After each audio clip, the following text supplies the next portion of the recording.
Hey everybody, it's Jason Blaha here. Now that my two obligatory informative videos are done for the day, it's time to talk about current events in the online fitness community. And there's a lot going on with Ian McCarthy, who I used to call Ian McStruthers. So let me put on my +5 out of weaponsmithing, work on skilling up my crafting a little bit, and let's talk about this. Back a while back, a couple weeks ago, a few people posted on my social media. They said, Jason, Ian made this GoFundMe talking about his depression and everything else, and I know that he kind of wronged you a bit in the past. Do you think that this is karma? Do you think that's justice for him kind of jumping in and making false allegations, kind of back in and laughing about the cyber stalking years ago? No, I really don't. I really don't. And while part of me might look at that and say, you know what, haha, or man, that's some revenge. I really don't see it that way. I look at that, and instead of actually feeling some sort of gloating over it, I just feel pity for him. I actually feel pity for somebody who wronged me a little bit. I'm looking at the situation and I feel pity, and I think a lot of it's self-inflicted. Now, as far as depression and stuff goes, I don't think it's appropriate to make fun of mental illness. I really don't. I'm not going to mock it. I'm not going to make fun of it. I don't think that's cool. Depression is serious business, and I don't care whether it's someone that you dislike or not. It's serious stuff, and I don't think it's really a laughing matter. And I'm not going to make fun of someone for suffering from depression. I just don't think that's appropriate. I don't. In fact, I think that's kind of a weak thing to do. I think it would be weak and petty of me to even go there.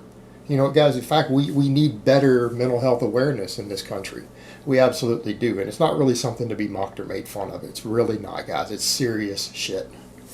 So, that being said, I'm not going to go there. I don't think it's necessary. But what I do want to talk about is this deadlift. Let me just flip it in here for you guys.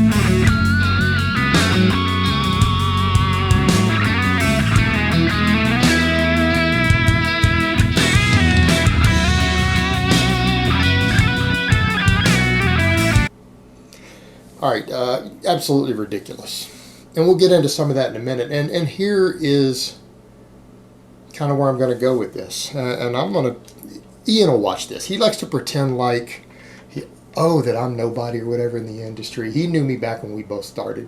We used to talk. We kind of came from some similar online groups. We knew each other when we both started back on YouTube. And it's kind of funny that, here him and Eric Helms kind of joked about that when I made the last comment on his deadlifts that, is Jason still around? Yeah, guys, I'm still around. I got over 61 million views on this channel. I'm still around, guys. I get more views than you guys do. So, they kind of joked about it. But the fact of the matter is, I told Ian years ago, he needs to quit being a pussy with his training. He needs to build a strength base. He needs to either run my program, my free one, starting strength, something like that for 6 months and build a base and quit this playing around. He plays in the gym. He has zero work ethic, zero understanding of how to build a strength base of any type. And you need a strength base for a hypertrophy base. You need it, particularly if you're going to be drug-free. All right, it has to be done. And even Helms would agree with that, who he's buddies with. Helms understands this. But Ian just refuses to do so, and that's the problem. He goes on and he wants to coach people, and he's trying to run a coaching business, and he's dealing with his depression and everything. I think he enjoys being miserable. And I'll get to that in a minute. And I'm going to give him some... Back to the other point about he acts like he doesn't watch. He's going to watch this. And I'm going to give him, because I actually pity him, I feel bad for the guy at this point, I'm actually going to give him some tough love and some frank advice. I think part of what he does is self-inflicted. It's just an observation. I'm not saying that all depression is, but part of his problems are. Some bad choices he's making. Some of that being said, back to the strength base. All right, 225 with straps for 8 is absurd even for someone who's had depression and hasn't been training. Anybody who had spent 1 year building a strength base, 1 year building a proper strength base, he never exceeded new numbers. He never got beyond the strength level that someone training for 3 months should have on a proper program. He never achieved it. And then he would make excuses. Well, I don't want to do deadlift. I don't want to deadlift. I don't want to do this. And there he is. He still has no strength. I literally know women who outlift him. Drug-free women who weigh under 150 pounds who are stronger than him. And it's because he never bothered to put any real effort into his training. Played around with bro splits and fluff and pump and never built a base on basic movements. And he still doesn't have one. And had he spent 1 year building a base and then got so depressed that he could only make it to the gym for 30 minutes once a week, he would still be deadlifting over 400 pounds for reps.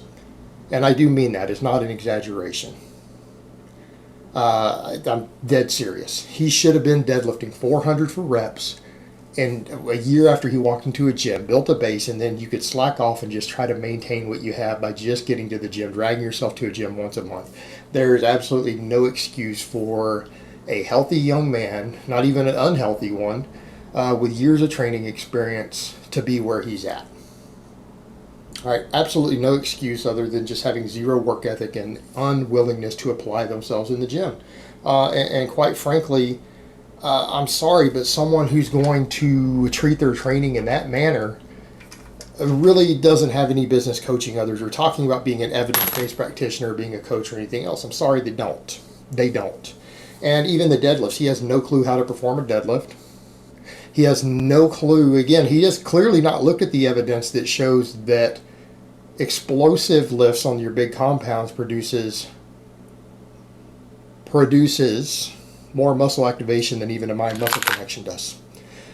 He refuses to be explosive or get tight on the first rep. Then he tries to lower deadlifts slowly, which isn't useful. Slow negatives are not useful, particularly useful for hypertrophy in the manner he's doing them.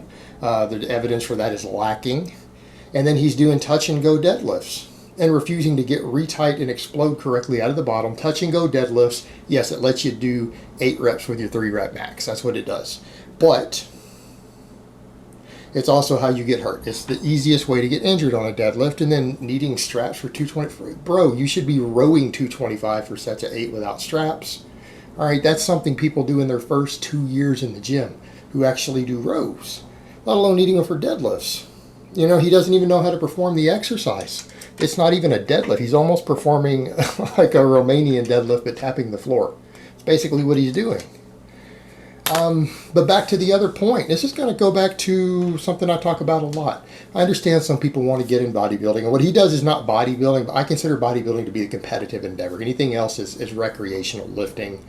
You're a hobbyist lifter if you don't compete in something, and you're not bodybuilding if you're not going to be a bodybuilder.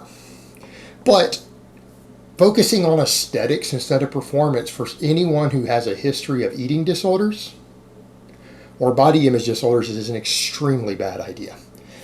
Don't get me wrong. I'm not saying training for strength can't lead to health and psychological pitfalls, because it absolutely can. I want to make that clear. I'm not stating it can't. Bodybuilding has a bigger history of it. There's a longer track record, and we see a lot more people who fall into eating disorders, fall into bodybuilding disorders or body image disorders after getting involved in chasing appearance in the gym. Right? People who chase body composition and looks more than anything else tend to fall into those categories, and they are an absolute trap for anyone with a history of eating disorders. He has a history of anorexia. All right, he's got depression, anxiety, everything else, but he has a history of anorexia that pretty much, if I understand it, hospitalized him at one time when he was younger. Someone in that situation who chooses later to pursue aesthetics-based training as their goal, who already knows they're predisposed to that, and Ian's a smart guy. He has a psychology background. He has actual formal background in psychology. He should know that he is setting himself up to be miserable, and he's setting himself up for disappointment by doing that. Training for that goal already has a huge rate of destroying self-confidence, has a huge rate of causing all these other problems, and he already has a history of it. He should absolutely not be pursuing that goal, because he's pursued that goal for years, built a business around that goal, and now he's struggling with absolutely crippling depression and anxiety. You don't think that's making it worse? And then he never bothered to build a performance base. I would tell people, anyone who has a predisposition towards these issues, you need to be focusing entirely upon performance-based goals. You need to be training purely for fitness, health, athleticism, performance. Because the last thing you ever want to do is get fixated on body image as your primary motivation for training. The training approach that you take if you know that you have a history of either eating disorders or body image disorders, because you're going to continue to feed that problem, and that problem is going to exacerbate problems with depression, anxiety, other stuff. And that's a big mistake he's made, and his training still reflects it. And quite frankly, his training has always been, when you watch it, just the sheer lack of intensity and the sheer lack of actual knowledge of how to train. He's one of these guys who gets so caught up in things like angles of the muscle fibers that he never even bothers to build a base, because he focuses on all this little minutia, on the stuff that, for guys who even pursue the bodybuilding thing, that equals at most 1 to 10% of their entire results as a finishing thing, is where he puts the majority of his focus. And he never bothers to learn the basics, focus on the basics, to build any base whatsoever on the fundamentals. And I mean, that's highlighted by the fact that we've never seen him deadlift more than 275. Has he ever squatted more than 225 for work sets? Has he ever benched more than 185 for work sets? He's never even built a novice base that he should have done in his first year of training. He never built a base on the basics, and then he jumps into all this other stuff, and it's going to lead to continual disappointment and focusing on the things that are never going to give the results, and it'll keep throwing him back to his mindset of his own disorders.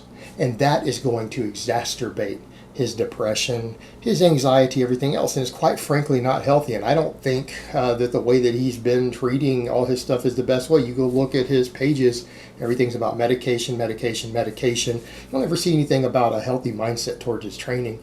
You don't ever see anything like meaningful goals, like let me set real standards and actually build my base up so that I can build some self-confidence and self-worth upon tangible, objective criteria, to where my mind can't play tricks on me anymore. And again, that means performance-based goals, real performance in the gym, so that he can rebuild his sense of self-worth from his training and actually work towards specific goals instead of this random stuff. I'm just going to do random high reps and touch and go deadlifts with straps. Just doing random things. It's not part of a real program that really does anything with long-term goals set in place that are tangible, quantifiable, and objective. And I don't think that's helping his situation at all. Just my opinion on it. And Ian, that's what I would tell you right now. You need to drop all this bodybuilding nonsense. You're not even doing it correctly. To even train the way that you train to get any respectable results, you would need to be on grams of gear and growth hormone. You should build a base. Go back and build a base and actually get yourself in the gym working towards tangible goals that you know that can be programmed, that are achievable, that can be written down on paper as something to where you know you can track your progress, instead of this subjective stuff of I think I'm stimulating this amount of hypertrophy. I'm going to train my arms today or my legs instead of training a movement pattern with a performance-based, tangible, objective result. I don't think that's helping your mental state at all. And I think deep down, you don't love yourself, you don't respect yourself. And because you're not willing to respect yourself, you are choosing training endeavors that you know are going to make you feel worse about yourself in the long term. And you should know better with your history of eating disorders to get involved in this concept of training and philosophy that you even do. I don't think it's healthy. I don't think it's good for you. And I think it's made your situation worse. Just my opinion on it. All right, guys, but that's really all I have to say on that today. I hope it's been informative. and I will talk to you guys next time.